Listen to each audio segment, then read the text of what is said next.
नमस्ते दोस्तों, स्वागत है आपका हमारे चैनल पर। आज हम जानेंगे कि एस्टेरॉयड्स यानी क्षुद्र ग्रह कैसे बनते हैं और ये अंतरिक्ष में कैसे यात्रा करते हैं।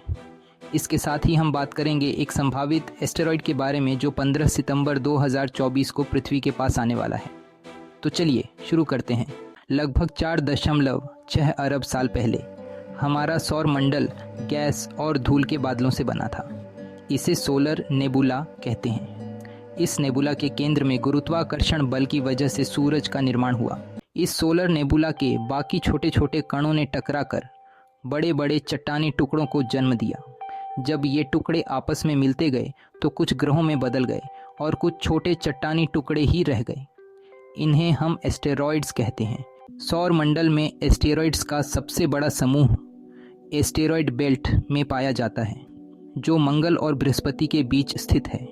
यहाँ लाखों एस्टेरॉयड्स सूर्य के चारों ओर चक्कर लगाते हैं। एस्टेरॉयड्स की यात्रा सूर्य की कक्षा में होती है।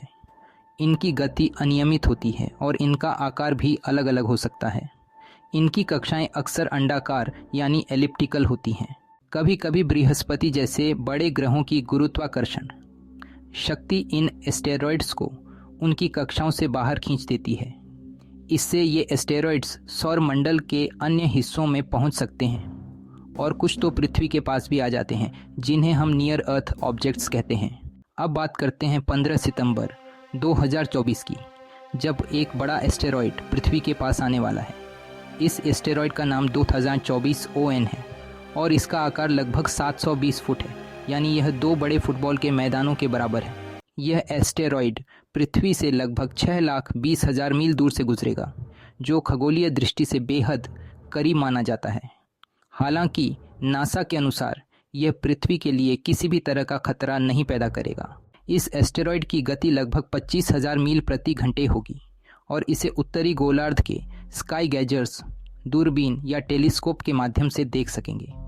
वैज्ञानिकों के लिए यह एक अनूठा अवसर है, क्योंकि वे इस एस्टेरॉयड के बारे में महत्वपूर्ण जानकारी जुटा पाएंगे।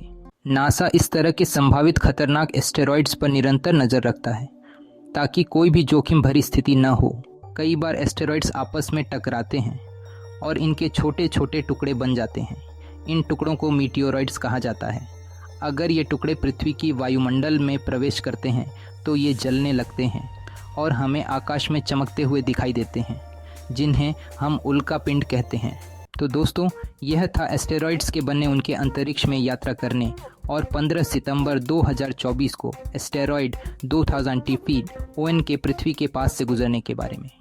अगर आपको यह वीडियो पसंद आया हो तो लाइक, शेयर और सब्सक्राइब करना न भूलें। अगली बार फिर मिलते हैं एक और रोमांचक विषय के साथ। धन्यवाद।